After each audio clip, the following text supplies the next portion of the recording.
Up to 22, music was what I thought my future would be. Music is so powerful. And as a kid, I would think that, like, music is bringing people back to life and helping them out of depression. And I realized music is a healing for people. Bitterness will destroy you. Grudges, anger, it will destroy you. Why waste your life here? I kind of like the motto of dream, draw, do. You have a dream. You have to draw your team together, and then you have to put it in action. Welcome to The Human Experience. I'm Jennifer Peterkin, and this is episode 25, Sarah's Story. In 2010, I learned about a small organization operating out of a picturesque town in the heart of Transylvania. I knew next to nothing about Romania, but that didn't stop me from booking a plane ticket to go check it out, thus beginning a more than decade-long love affair with Romania.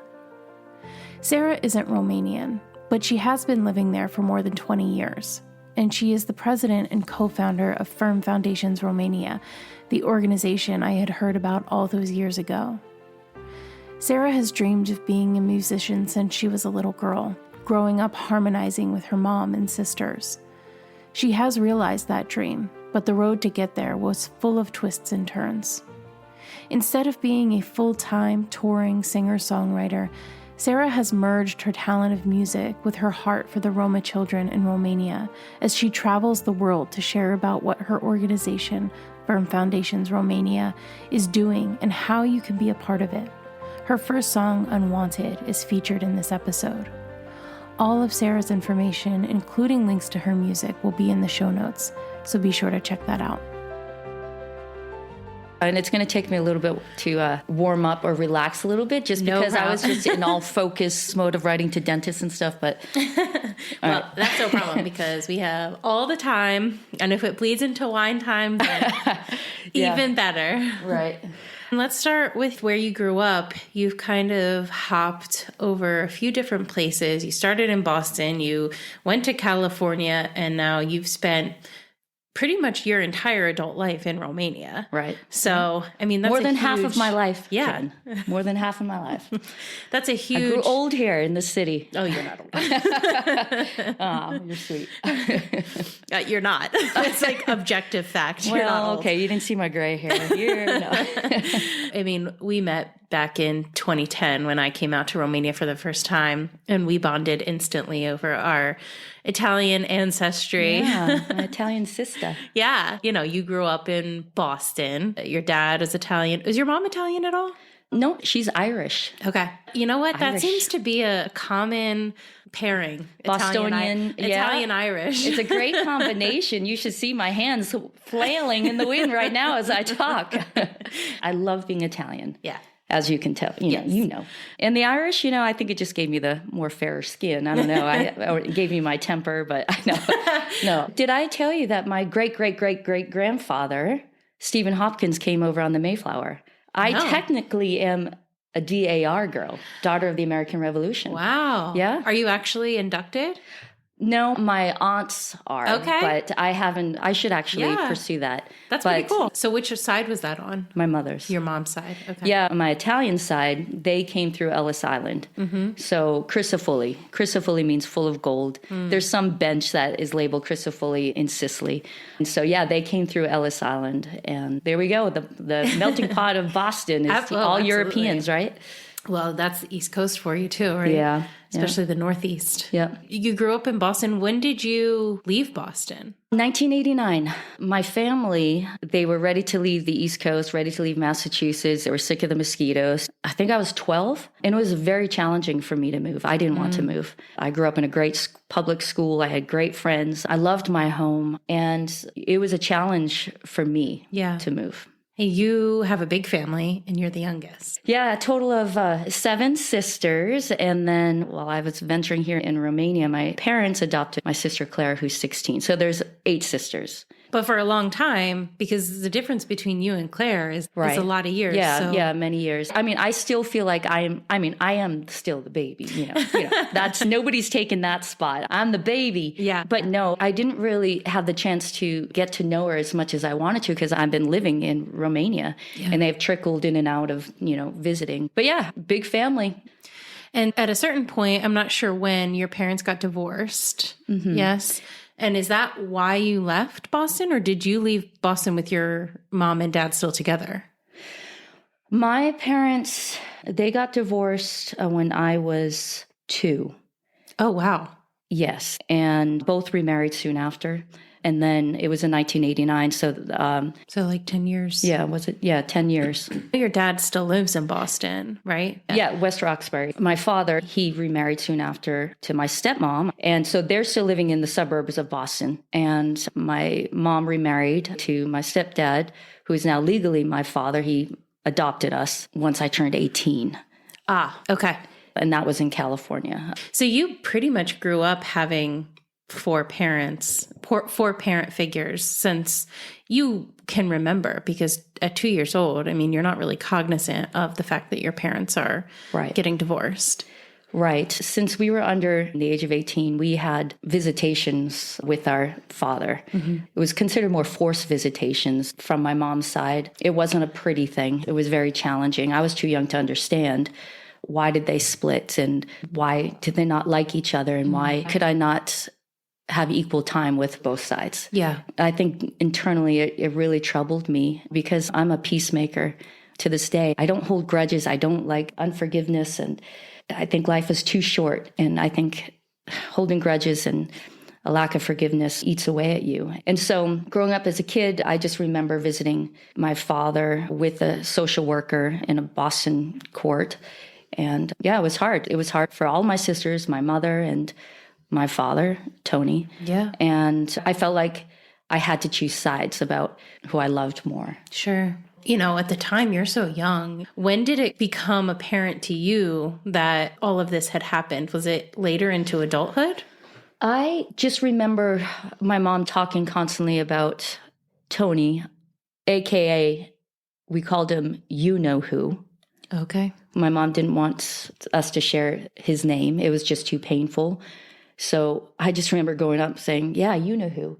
I don't feel like I'm a product of a divorced family, because our father was kind of X'd out of our lives. It was the one that you don't talk about. Yeah. But I remember there was a time growing up that I looked at my hands and I was thinking, oh, do I have hands like my father?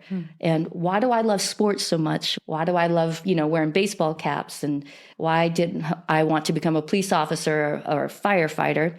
Well, because my biological father was a Boston fireman and he was a rescuer. And so there was all these kind of questions that only I could ask myself, because he was the one that we didn't talk about. I struggled with that deep down, trying to figure out identity. And that's why I have such a heart for children that have been abandoned or orphan children, because they don't know whose hands they have more of, or what hair color their mother had, or why they are like this way or that way, because they never had the opportunity. Yeah. And for me, I didn't have that opportunity. It was more of a negative thing to want to understand who my biological father was. Until age 12, you were at least seeing your father on a semi-regular basis. You move away and you don't see him again for years. How do you get reconnected with him? Oh, that's... I know we're jumping around here a little bit. To that. There's, yes. How I became reconnected with my biological father was looking him up in the Yellow Pages. Oh, wow. Okay. There's not that many Tony Crucifolis in West Roxbury. I was living with a friend. I moved away from home. I was the first daughter to leave home. And my friends said, why don't you look up your biological father? Mm-hmm. You may need him. And at first I was very, very nervous. I felt like I was betraying my mother and my family. But I thought, okay, well, if I can find him, if I can find his name, maybe it's meant to be. Lord, help me. And I opened up the Yellow Pages and remember scrolling down all the alphabetical order. And oh my goodness, I think this is his number. I think this is him. Picked up the phone and our relationship began that day. And he was quite shocked, as you can imagine. I was too, basically. Yeah. You had left home, but had you left for Romania at that point? No, there was no thought in my mind that I would be venturing to off Europe. to Eastern Europe. At that point I was lost and lonely, scared, but also excited. Yeah. So I've known you for a long time. You talk about your sisters and your parents with such love and affection. And I know you really treasured the time growing up, and music is such a big part of your life and your person. What was that like being such a musical family? I know your mom wrote music and she taught you how to play and how to sing. And now you are a singer-songwriter performing for people all over the world. Yeah, music has been a part of my life while I was in my mother's womb. Those times of singing with my sisters and with my mom were some of my favorite moments, and sometimes the hardest moments too, because it would be hours sometimes that we would have to learn the harmonies, and I wanted to just run outside and, my mom's like, no, you got to get this harmony right and memorize these words. Yeah, so growing up, my mother she would bring us sisters into nursing homes and hospitals, and we would just sing for the elderly or the sick and bring a lot of joy to people. And that's when I realized that music is so powerful. And as a kid, I would think that like music is bringing people back to life and helping them out of depression. And I realized music is a healing for people. And you were one of 7 sisters plus your mom. So did you always have the same parts in harmonies? Like everybody knew what their part was? Well, it's interesting because as my sisters aged, you have the lead soloist. So, the oldest of the 7, they were the lead soloists, number 1, number 2. And then as the younger sisters grew up and their voices matured, then they bumped off the older sisters and they became more background singers. So, I was always waiting for my turn. Yeah. And then just from the experience of my sisters and the discipline from my mom, I learned to develop my voice and harmonize and sing from my diaphragm, and eventually number 6 and 7 became the soloists. Okay, and, there you go. So I felt so bad for my sisters because they're like, wait a second, we used to be, the queen here. How did your mom learn all of this stuff? Naturally. Just like teaching herself? She taught herself how to play guitar. She never had a vocal lesson. And none of us actually has. I actually had 3 vocal lessons in my life here in Romania. But it's a God-given gift that God gave to my mother, and she passed this along to all of us sisters. It's very unique because there's 7 sisters, and we all sing together and harmonize. Yeah. Now, my dad, he couldn't hold a beat. He can't sing. He can record us. That was his gifting. But yeah, we just had a lot of fun singing together. Yeah. It's great that you have those memories because you do live so far apart. Right. And to have that, to just know that those times were there and they happened and they mean so much. Right. And I'm sure they mean so much to your sisters as well. So you guys performed, as you said, in hospitals and nursing homes, but did you ever go more professional with it? My mom's goal was to become professional and go on the road and go on that tour bus to each city and share and sing. But it never happened. All of her efforts. And it wasn't that she wasn't talented enough or we weren't talented enough. It was more of, I don't know if she wanted to be controlled by a label or if she really wanted to be out there. She used to share with us that, the music world, entertainment world is very difficult. And she used to question, are you spiritually ready to be out on the road? And I remember it would be time after time, like, Sarah, you can't handle this. Or a sister, if you're walking the ways of the world, then if you have a music career and people after you, how would you handle that spiritually? And so it was always like we get so close to something happening, the break. And then all of a sudden it was crushed dreams for me personally, because my mom would say, your future is going to be music. We're going to be traveling the road together until Jesus comes. And I would put all my hopes in this one manager, just say, or one possible contract. And my mom's like, let's pray, and let's have faith. And if you doubt, then it's not going to happen. So all of us sisters, especially me, because I was really, really hoping that this would happen because I love music so much, we would get so close, and then all of a sudden my mom would pull back and say, oh, we don't want to work with this person. And so it was devastating. It was so devastating for me and for my sisters too. So I don't know why it didn't take off other than it wasn't God's plan. And he had a calling for me to go to Romania and work with children and utilize my voice in a different way to share about our organization, Firm Foundations Romania.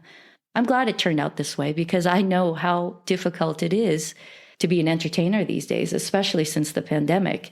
I mean, people can download music left and right, and it wouldn't have been sustaining, and it could have been a very lonely future. Yeah, I mean, I do think that all things work out for the best. You never would have gotten here, and you have such a full life, have had so many experiences. And, I've been fortunate enough to experience some of them with you, and it's been a lot of fun, but it never would have happened if life had gone as you originally planned it, right? How many times have you been to Romania now with us? 11, I think. 11 times. Yeah. Wow. Yeah.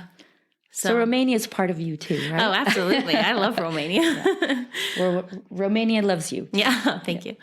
So how do you get from this is where you think your life is going, you're traveling down this road with your family to I'm going to Romania? I know that you didn't want to come here at first, but it was kind of a journey even to get to that point. Right.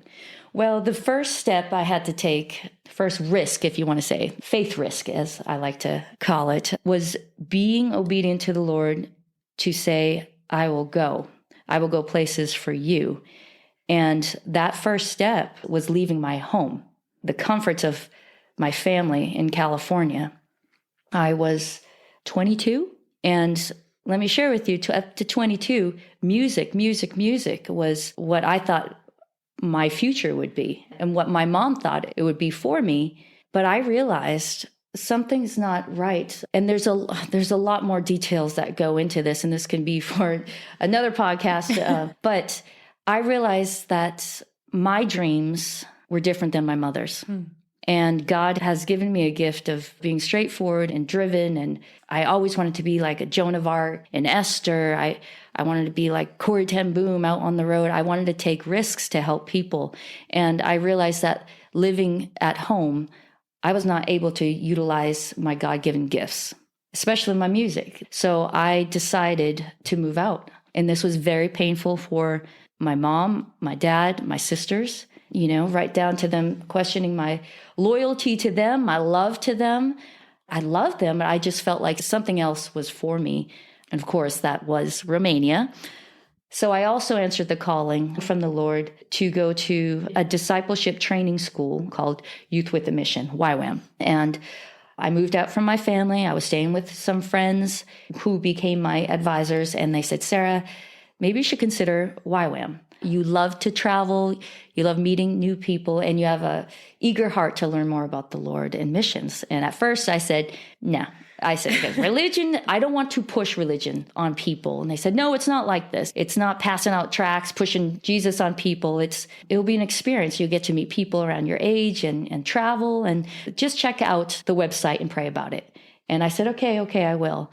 And I did. I checked out the website, and I asked the Lord to confirm it by opening up to a scripture that talked about missions. And I remember pulling out a red Bible and opened up to the book of Matthew, and it was the scripture, go therefore and make disciples of all the nations. And I thought, okay, go. If this is not a way to confirm it, then what would be? So I shared with my advisors that I'm willing to go to London, England, to complete a discipleship training school, which was 6 months. And it was the best thing I ever did. Because then it led me to the next school under YWAM, a basic leadership training, and that was in Heineken, Germany, the eastern part of Germany, because I love Germany. And eventually this mission led me to the country of Romania. Yeah. In the city of Brasov. Where you've been for... Oh, yeah, 20 years. Now everyone can calculate my age. No. I mean, it's pretty incredible because ultimately you do come from such and I don't mean any negative connotation by this in particular, but you do come from a very sheltered place, right? And kind of immediately upon leaving that, you're pushed into something completely different. And I feel like it takes a certain kind of person to be able to handle that and roll with that. And like you had said at the beginning of the episode, you're the youngest, but you're the first one that left home. So you didn't have anybody that you were looking up to that was, maybe making this path first. You blazed your own trail all the way through. So I know when it came time to do your service part of YWAM, because the way that YWAM works, if I understand it, is a part of the time it's a training and then you go out and do service. Right. You learn more about God and then you apply it in your own life, and then you learn about missions, and then you actually go on a missions trip and put everything that you've learned into action. Yeah. And so when you do that, how long are you dedicated to one spot? Like when they send you? It could be anywhere from 2 months to 3 months. So my particular outreach in Brasov, Romania was 2 months. Okay. So you come to Brasov, you're here 2 months, it ends. Why do you stay? Good question, Jen. Because I felt the peace of God, and I felt like there was something around the corner. I had no idea what it was, but I was not ready to go back to America. I still needed that distance, and there was a lot more learning I had to do from the Lord. And I can only say it was God that totally gave me these inner feelings to be adventurous and keep steering my ship with him in the direction that he already had planned. Now, are you in contact with your family at this point? Yes, but my contact with my family was pretty challenging at that point because I think they wanted me back home, especially my mother. And I know that she loves me very much, but she was missing me. And I was one of the lead soloists. And also, I think she was a little bit curious about my move and what the Lord had for me. But communication, to be honest, it was challenging between my family because I was doing something independently. Yeah. So Steffi, who is... Oh, Steffi. Well, your partner in the organization that you started. Yeah, your partner in crime. I was going to say it, but then I was like, that doesn't sound very good. And you guys met pretty quickly after you landed here, right? Yep. We met in a Romanian church. And obviously, I just flew in from Germany. So I was like, another German. And I love the German people. I have a big heart for them. And so she hardly knew any English, and we both were so confused by the Romanian language, and sadly, it's still confused a little bit. And we immediately bonded. But I also knew that God brought Steffi for a purpose and for me, because, it's so interesting. In my life, God used people to almost kind of lead me and friends to support me. You have to pay attention to those that come in your network because God has a plan every step of the way. God brought a mentor in my life through the hard times. And I'm so grateful to God for that. You and Steffi both came for separate reasons, and you were both supposed to be here for a very limited time. You have both stayed for a long time, and this has become your home. You have an organization you and Steffi created, and you've now, for more than a decade, been running this organization. How does that start? How do you decide, not only am I going to stay here, but we're going to be so committed to being here that we're going to start something ourselves? Well, we never had the plan to start an organization. There was no set plan. We didn't know what was around the corner. I remember after 2 years of living in this country, I was ready to go home. This was before our project started. At that time, we were volunteering at a state orphanage and teaching at an American business missionary school. And I just kind of felt like, what is my purpose? I'm not really feeling satisfied. And I was like, Lord, am I supposed to go back home after 2 years of living in this beautiful country? And I'll never forget that Steffi said, you know what, hold on, hang on. I feel like God has a plan. Just give the Lord a little bit more time. And I said, okay. And then that same year, 2005, we were asked to sing Christmas carols for orphan children that had been abandoned. We thought it was just only a few kids that were in the state children's hospital. And that was the beginning of my purpose and my calling. It was actually music. Music started it. Yeah. And you had been out of music now for a couple years at this point, right? Right. I brought my guitar from the States, but I never really picked it up.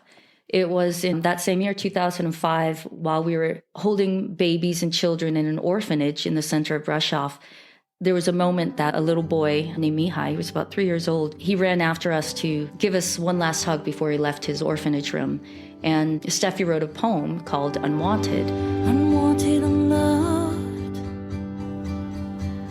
no mother who cares, no father who plays with me on the stairs. Was I a mistake? There was no one to smile. Why can't you take me just for a while? Just don't leave me alone again. Just hug me one more time. I don't know how, I don't know when someone will say you're mine. And it was beautifully written and so much heart. And I related to this rejection moment and desperate for wanting to be loved because of the divorce. And I just can't imagine growing up not even knowing your mother or your father and wanting to be loved and hear I love you. And these poor kids in this state orphanage have never heard that. And so when Steffi wrote this poem about little Mihai, I just felt compelled to turn it into a song. And that was the first song I wrote in Romania, Unwanted. And that has really carried the spirit of your mission through all of these years. And so that was your first introduction to the hospital, right? Where you still work. Right, yeah. Gosh, it's been so many years. Yeah, since 2005. Yeah, so we started providing diapers, disposable diapers for the children that were abandoned. And the hospital could not afford disposable diapers, so these babies, these toddlers were wrapped in several layers of rags, tied by strings, and the staff, the nursing staff and the doctors, they were struggling to tie and untie these rags, and they were causing arthritis in their fingers. So when we introduced the idea of, can we buy diapers? And if we bring in disposable diapers, can we hold the kids for an hour or two? And it was like an exchange, love for diapers, you know? And they had such open hearts for two young girls just to walk in saying, hey, we want to sing Christmas songs for some of the kids. And then to be welcomed on all floors. I mean, it's a 300-bed state children's hospital. It was just another God opportunity that he opened up because he had a plan for us to love the unwanted. Yeah. And the least of these. And so since 2005, I mean, we started an international volunteer program where volunteers from around the world come and hold and feed and love these kids. And we provide thousands of diapers on an annual basis. And we're part of the hospital team. And we're there to support and help in any way. And it's been such a ride since 2005. We've seen a lot of things, a lot of cases, a lot of sad situations, but conditions have improved in the state children's hospital since 2005, and we're grateful for that. One day we may not be needed, but we're still needed, so Come on out, volunteers. Absolutely. Well, I mean, I've been coming for over 10 years, and it definitely has changed. The amount of children in the hospital has changed. Yeah. And I know that fluctuates to a certain extent, but still, I think that there has been a difference. I want briefly, because I know we could spend an entire couple of hours talking about this alone. And it's not your story, but it has so much to do with why you're here. I think especially non-Europeans are kind of unfamiliar with the Roma community. I know, like, when I would talk about being here in America, when I would say Roma, people would assume that that was just what you called Romanians. And so, right. Yeah. Or Roma tomatoes, or Rome, Italy. Italians, you know. Right. So can you briefly just kind of share why this is even needed in Romania, what the big deal about a children's hospital is? Because in America or even Western Europe, this is just something that is so foreign to us. Right. Well, Roma is an ethnicity that is considered the most persecuted ethnicity in Europe. They're countryless, and Romania has the highest population of these people. So Roma is a politically correct term for gypsy. Mm-hmm. So the background of the Roma people is they're originated from Pakistan and India. They were enslaved hundreds of years ago, brought to Europe, and then they were liberated and then left countryless and left to roam. And so they basically spread throughout Europe and right down to Canada and around the world. But these people, they're segregated and they're extremely poor. They're uneducated, and the government kind of turned their back on them. And a lot of governments are relying on nonprofits, NGOs, to educate and support them. But it's a culture that's a very challenging type of culture because they usually get married extremely young. There's a lot of abuse, and it's just a culture that needs a lot of support and attention and education and the gospel. And they're living in poverty pretty much across the board. Yeah, around 85% live in severe impoverished conditions. Mm-hmm. They live in slum-like situations, segregated from the cities. And the most common amount of children is around 6 to 8 children, and they all live in one home with their parents, sleeping in one bed, dirt floors, rats nibbling on their toes at night, no running water. And they rely mostly on children. The government gives them a certain amount of money per month for every child they have, and some rely on this as an income. And when they do receive the money, the fathers are drinking it or smoking it away, and many are unemployed. It's a very sad situation. Yeah. And they need Jesus. They need hope. They need to know that people care for them. They're not the scum of the earth, as many people look down on them because of their color, because of their impoverished situations. It's a very sad situation. Yeah. And a lot of Eastern Europe is post-communist. You had a dictator that was ruling until the Iron Curtain fell in 1989. And so you're living in a country that is still very much feeling the imprint of communism. And then on top of that, you have this severely impoverished group of people, and things are changing, laws are changing. But what is the connection between orphanages and the Children's Hospital? So in order for Romania to join the European Union, they had to close down orphanages for children over the age of 3. And then for children under the age of 3, they were supposed to find foster homes. But back then, there was not enough foster parents willing to take in children. So back in 2005, when they closed this state orphanage where we were assisting, the state children's hospital became like a holding tank. And so all those kids that we were loving and hugging in the orphanage, when we went to go sing Christmas carols, we're like, oh, we know that kid. Oh, we know that baby. And so we realized, okay, the State Children's Hospital, that's where they went. And that's where they stayed. And some kids back then were staying up to 6 months in a crib with no love. And these kids were just so desperate for love. And I'll never forget walking into these rooms, and there was not one sound because they learned that crying did not answer their needs. And it was a pretty devastating situation. I'll never forget just all those eyes. We would walk in a room. I mean, still, it happens to this day with the kids there. The eyes just stare at you until you hold them. And it's like this haunting stare of love me, hug me. And then once you pick them up and just held them closer to your heart, you can almost feel them breathe out a sigh of relief, and they would just lay their head on your shoulder. Abandonment is just such a horrible thing. Yeah, it's such a tough issue too, right? Because there's so many layers there, and there's no quick fix to this. Right. And a lot of times, even in the hospital too, it's like these nurses only have so much time and whatever that they can do. So it's like they can't hold and care for these children, especially when there's so many of them. Right. And so that's why what you guys started was so important. I remember when I first came, what you were doing was then bringing kids home to a nearby village that you ended up now having multiple projects in, and you have a lot of relationships with families in that village. How did that even start? Well, back in the early years when we first started our projects, there were so many kids and not enough beds.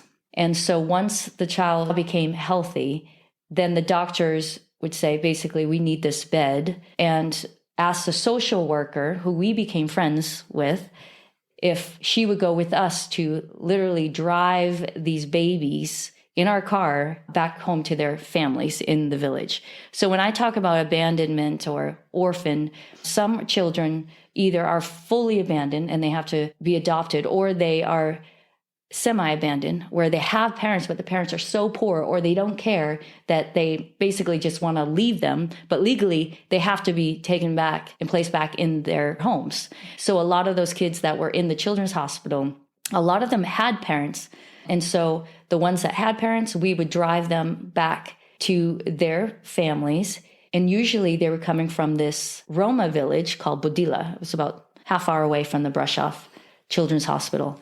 And so, as I shared, we worked directly with the social worker, and we literally would become like an ambulance and have sometimes 3 preemie babies in the back of our car. And we'd drive the half hour and drop the babies off and say, basically, okay, we'll probably see you next week, because the parents would just then drop them back off into the hospital. So how we became acquainted with Budila was just by the numerous times we had to drive to this village and drop off babies. And let me tell you, it was so hard to actually pass these babies back off to these families that you knew that just didn't care, or they were living in filthy conditions.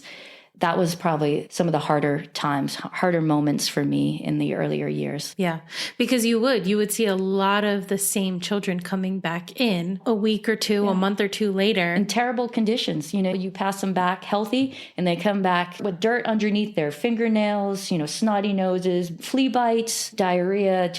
You just knew that they weren't in a safe situation. Absolutely. But there was nothing you could do. No. There was too many of them. Yeah. And you had no legal right to do anything. Yeah. That was just the way it happened. Exactly. And again, you're talking about generational poverty. It's what all of these people have experienced for how many generations. And I'll share with you, once the child is able to walk, then usually you don't see that child back in the hospital, because they can basically take care of themselves and walk in the streets or around the property. The Roma parents have so many kids that they have to take care of in their situation that they didn't have time or the energy to hold these babies. And so that's why they left these babies in the children's hospital to be taken care of and basically babysat for years. Yeah. And again, having my own experiences being here, I came in 2010 for the first time. So it had been several years already that you guys had been doing this, but recognizing children coming back, and also the children that would stay for months at a time. So, you know, you're visiting them every day and they're getting to know you and become attached to you because they're seeing you every day for months. So yeah, again, it's a hard situation with no clear direct answer, right? And there's a lot to be said about it, but there's a lot of grace too, I think, and empathy for where everybody in this situation is at, right? It is now 2023 and you've been here for 20 years. How much has changed in Romania since you got here? I mean, it is even some of the conveniences that are now available. It's still not a Mexican restaurant or frozen yogurt, right? No, a lot of things have changed for the better since they joined the European Union. If we want to talk about the abandonment of children, that definitely has improved. You know, back then in the early years, we were holding, feeding, changing around 30 kids to 40 kids every shift. And speeding forward to 2023, I mean, now we are working with between 4 to 6 kids a day. So thankfully that has improved. Cosmetically, Romania, it looks a lot better. Roads are better. You know, we have a Starbucks. The mark of success. Not that I go to Starbucks. I prefer to go to a local, homegrown coffee place. But a lot of things have improved. I was just walking around today in the old city, and I was thinking, I wish I could remember the first year that I came to Romania. You know, that old building. They've torn down old structures to build hotels, and so I hope they don't destroy too much of the history and the beautiful buildings that was, if you want to say. Sure. And it's so hard too, because Brasov is so beautiful. The backdrop is literally a mountain, and it is just anywhere you look, it's just a gorgeous view. And you have some really beautiful old buildings as well. And then because of communism, you have the communist blocks too. And so it's like you could be driving through the city and on one block, it looks like communism because some of those buildings still exist. Not all of them do. And then the next block, you're looking at a beautiful ornate church. So it's so interesting, the difference that one city can hold. Yes. I always try to tell people when they drive into the city of Brasov, don't be disappointed because when you first enter Brasov, you pass all the communist blocks and it's like, oh, this is not so pretty. This is not what it looked like in the pictures. And it's like, no, just get to the center of town. And it's like, boo. Like, whoa. It opens up to this beautiful square with the mountains in the back and the historic buildings and lively cafes, cobblestone roads. I wrote a song about it. My name, Brush Off, you know. Yeah, but sadly, communism really destroyed much of Romania. So many churches were taken down to build these communist blocks to house people. Farms were destroyed. Ceausescu, he annihilated this country, but thankfully it's being restored and the communist blocks, you know, are being painted and they look much better. Much better. So slowly but surely. And they have really nice apartments within these communist blocks. It's just on the outside. You're like, whoa, it kind of takes you off guard. I remember the first time coming here, I was so excited to come. And I remember like getting off of the plane and driving here, and especially Bucharest too. I was just like, what did I get myself into? Right. And then I got here and I was here for a couple of weeks. And obviously I loved it because I have not stopped coming back. So clearly there's something about Romania and there's so much here to see and love and do. It captures your heart, doesn't it? For sure. But on first look, it's definitely something you have to take a closer look at. Right. So you guys are running all of these projects. You have volunteers come from around the world. Your colleague and best friend adopts 3 kids. And so you become basically a surrogate mother in a way because you're helping to raise these kids. You're doing life together. What was that like for you? Well, Steffi did not know much English back then. And she had to meet with social workers and child protection services in order to take in these kids. So I basically offered to be her translator or speaker. And at that time, we were living in the apartment together because that's what you do. You know, you save money and you split the rent. And Steffi always wanted to have kids. And I was always like, oh, I never really wanted my own kids unless, you know, I was married. And so the Lord didn't provide a guy at that time, still at this point, you know, still praying. So I helped Steffi raise these 3 little kids. And I only knew how to take care of kids through my sister who used to babysit kids. And I only wanted to go with her so that I can eat all their good food and watch the shows that I wasn't allowed to watch at home. It's like, oh, look through their cabinets. What sweet things do they have? But no, we were a good team. And while she was raising her kids, that's when we started building up our projects at the Children's Hospital.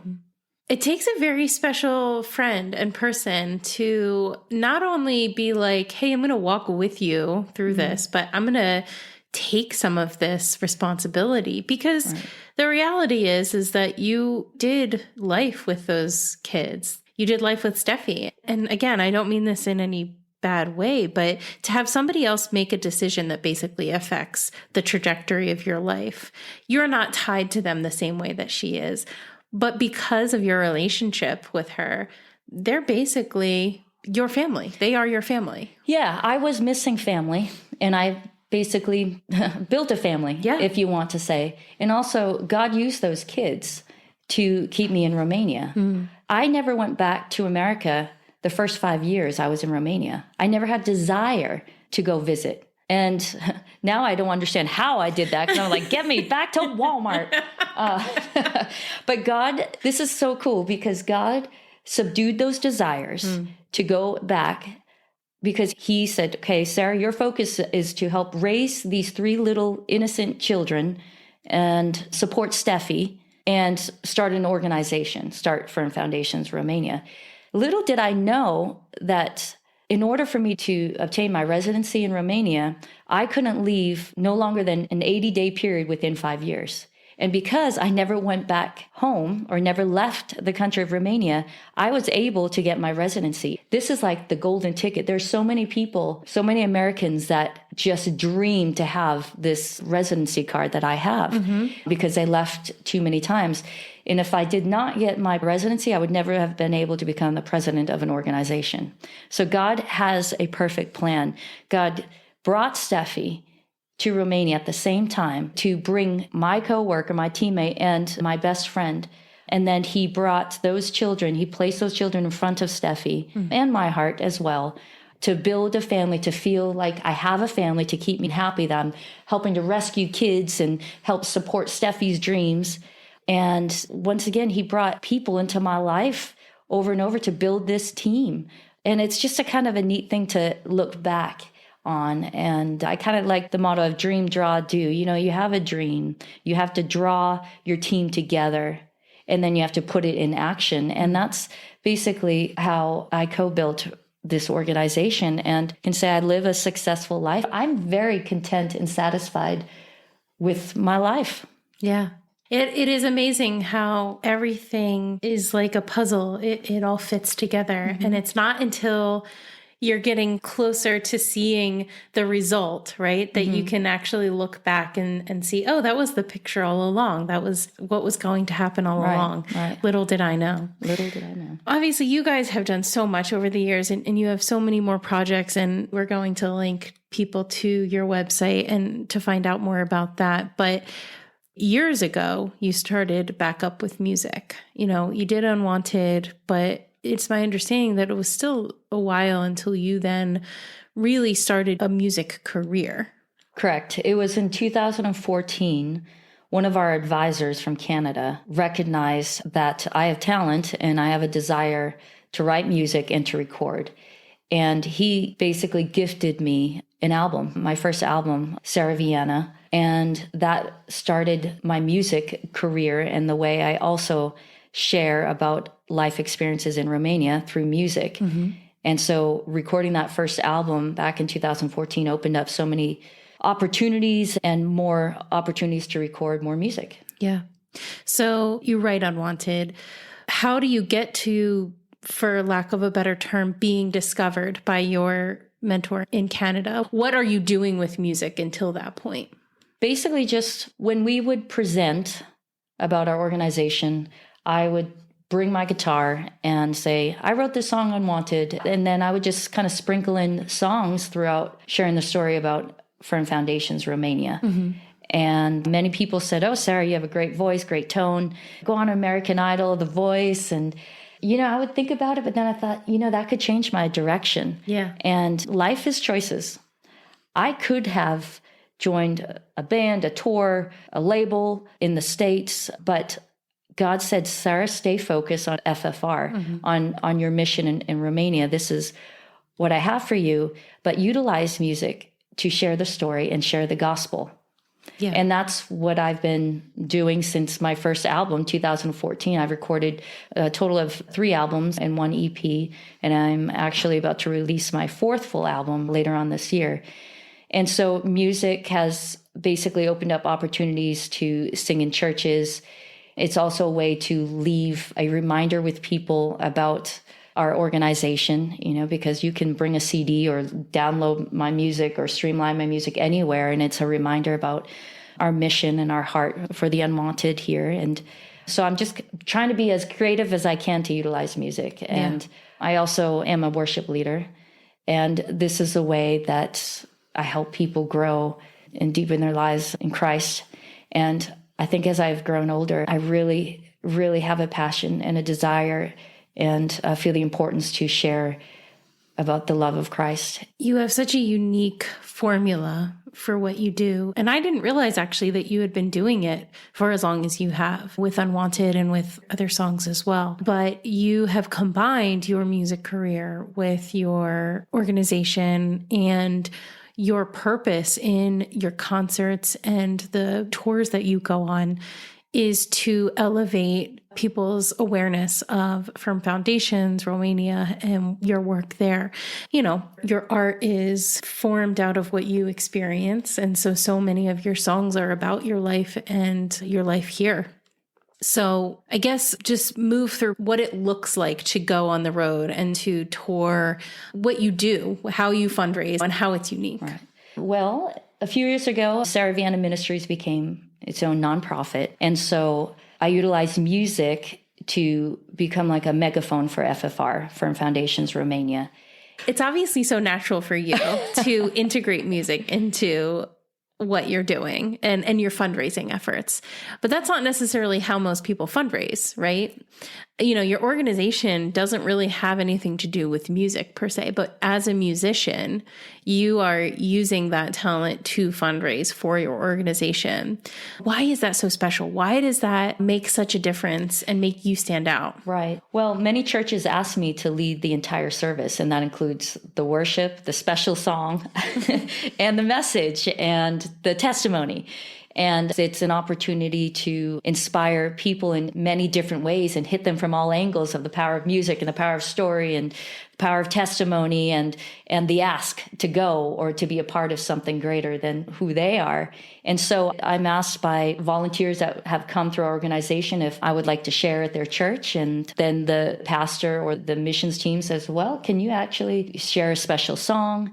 I'm like, yeah, hey, I can lead worship too. And so it's just been basically word of mouth. I also tour in Germany 1 or 2 times a year, and the German people are very receptive of the music and the mission. Yeah, I was just recently on a tour. You came along, Jen, my sister friend. Thank God she knows how to use her curling iron. And sing harmonies. You have a great voice too. Thank you. I do what I can. And I'll be going on a tour in Canada later on this year.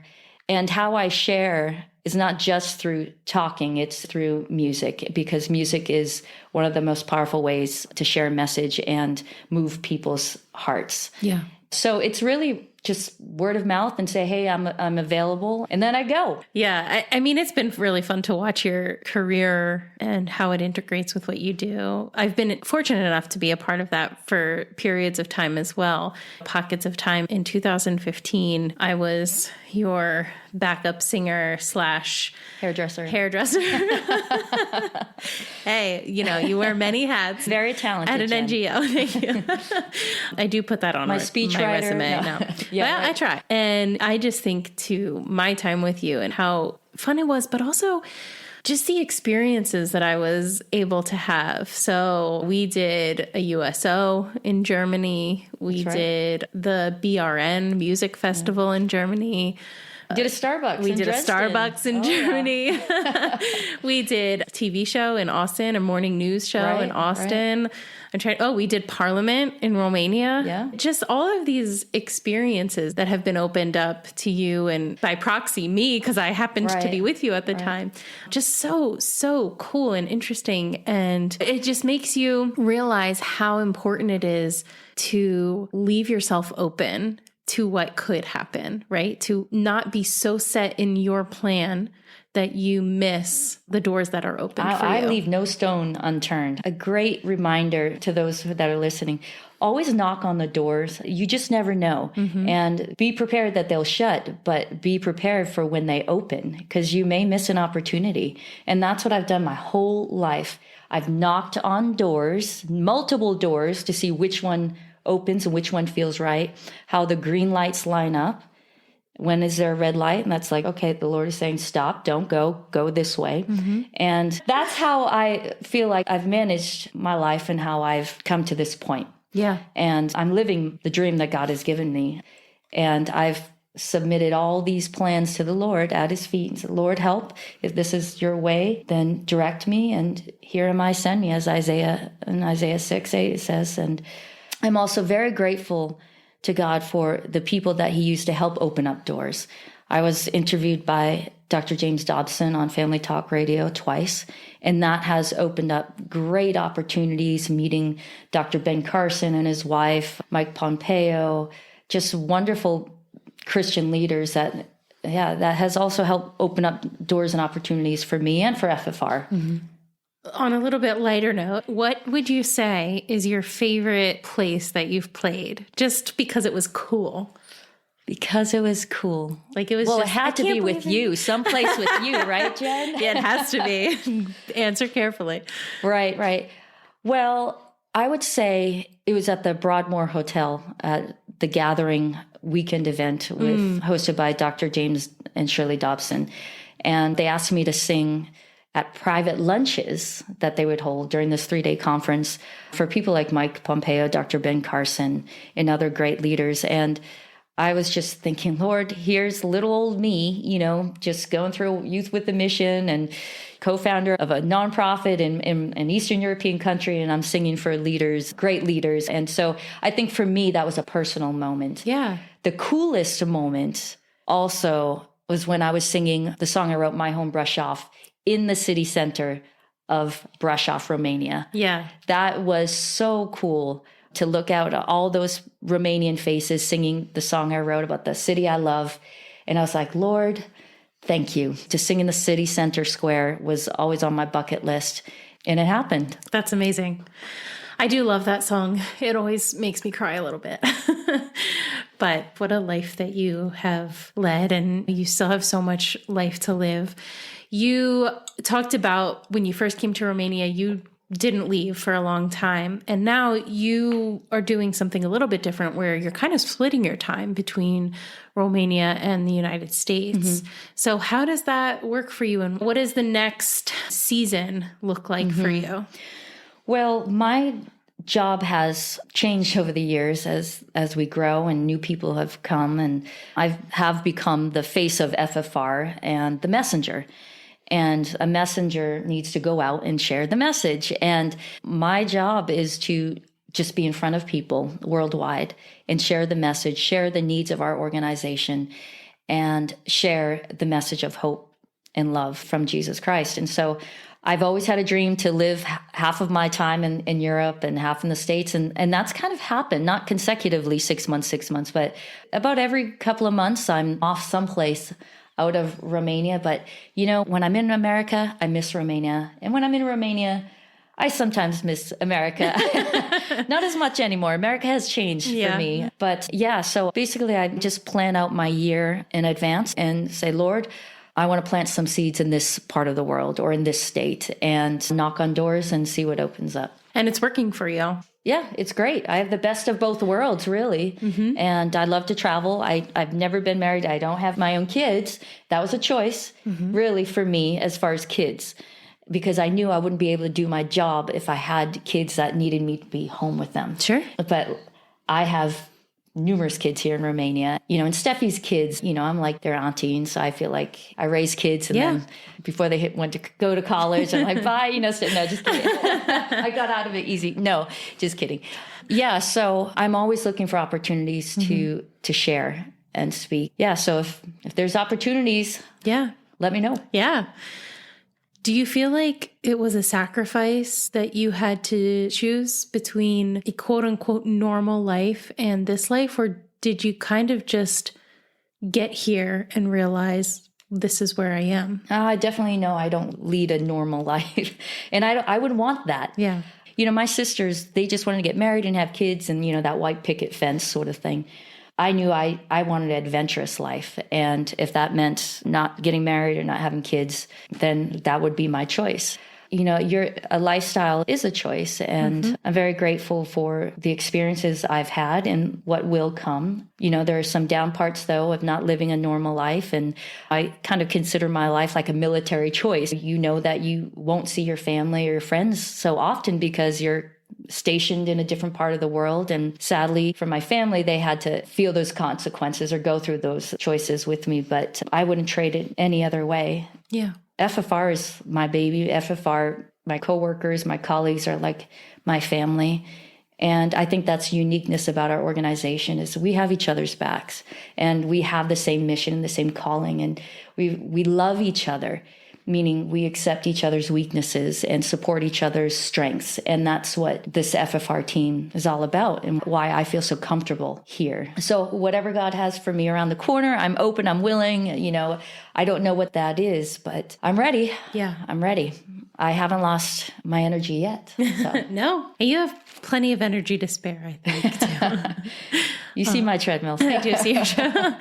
I mean, you're 3 women at the helm of this organization, which I love, by the way. You, Steffi, and Mary.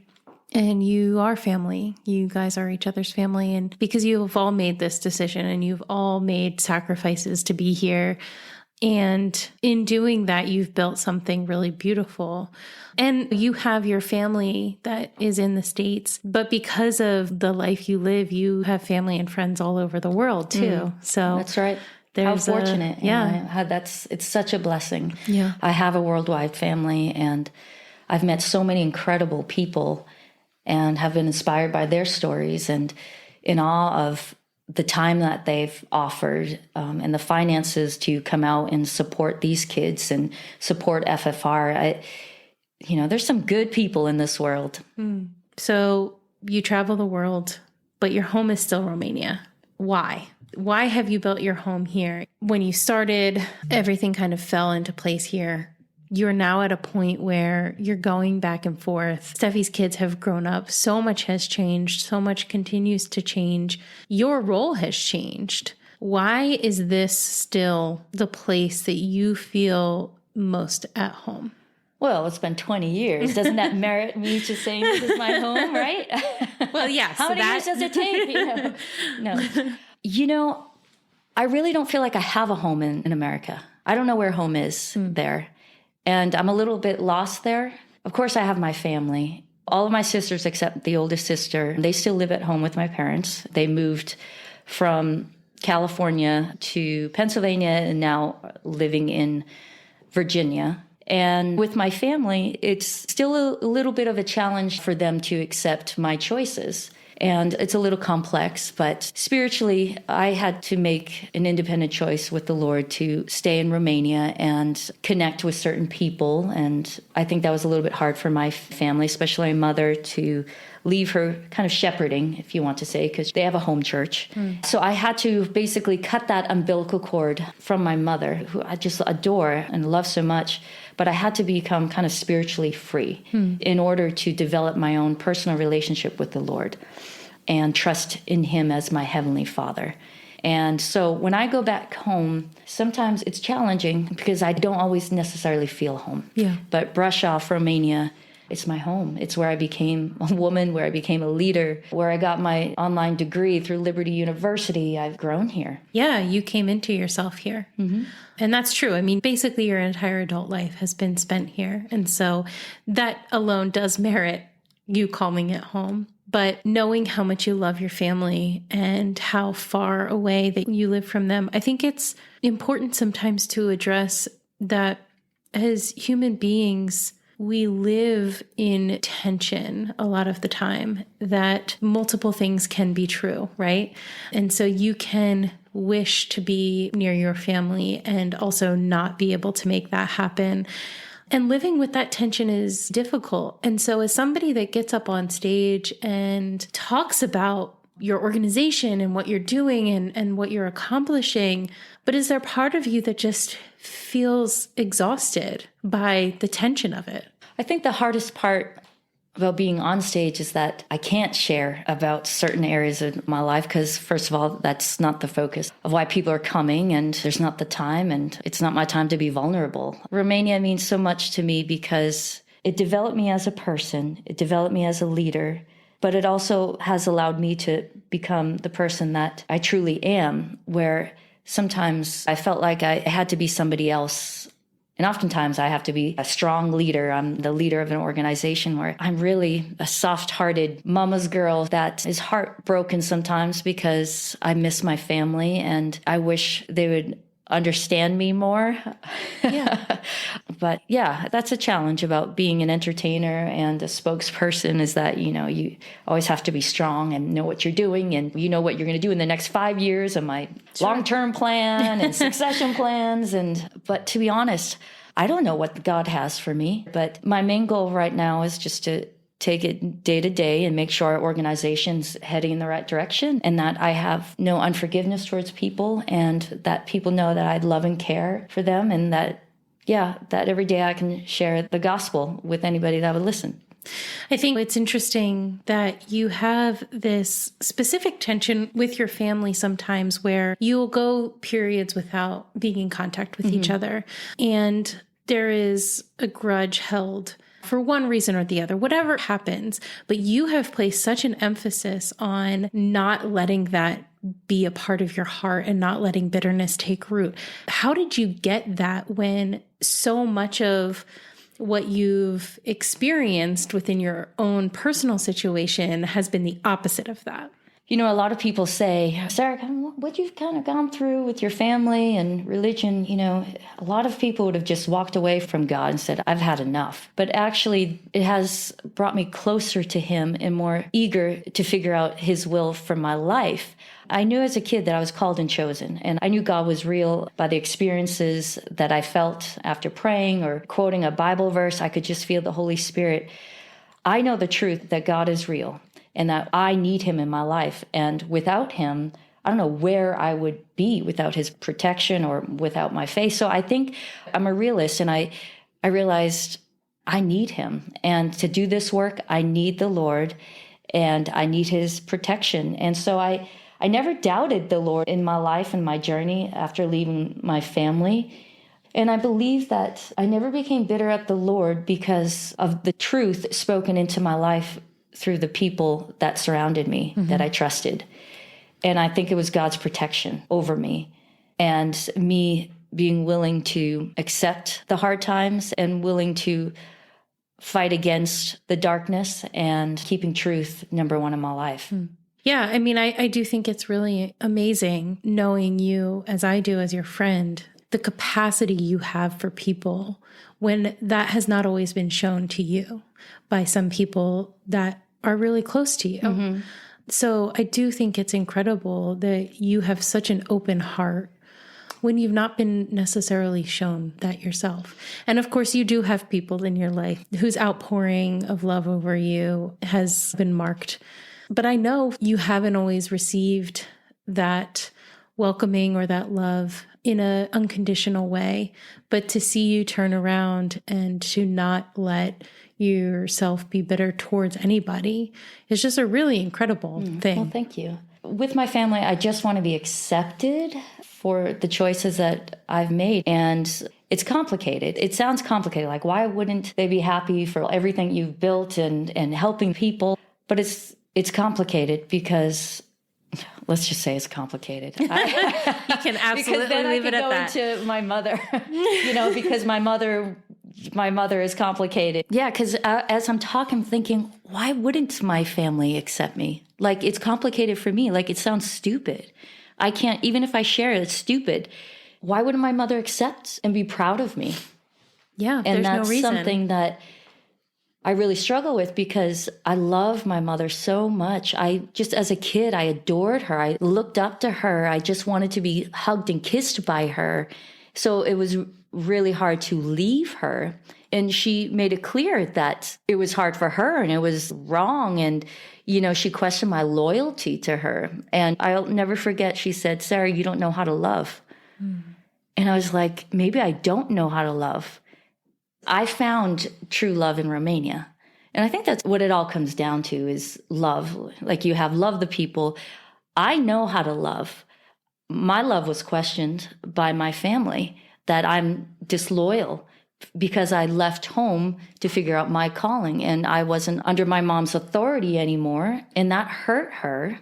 And well, it's too bad for her. I mean, God had a plan for my life, and that plan was to build an organization to help and love people. That's why we have the Agape Center, to love these kids and to teach them how to love and love God.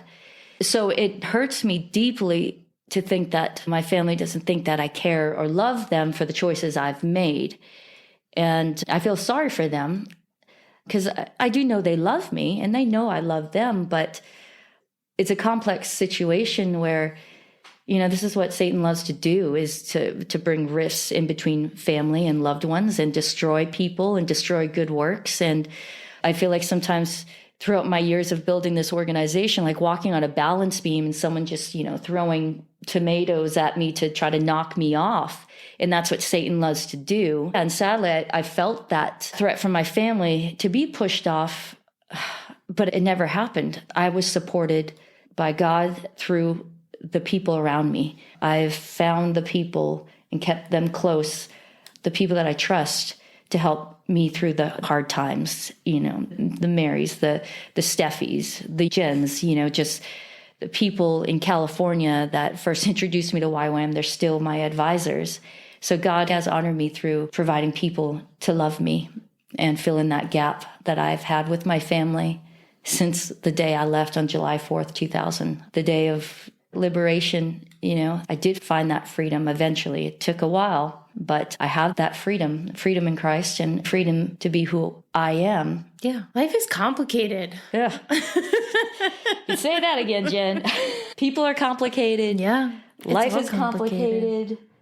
Well, and I think that's why stories are so important, because they allow us access to that fact on a very visceral level. You can't put people into boxes because there's too many aspects of people.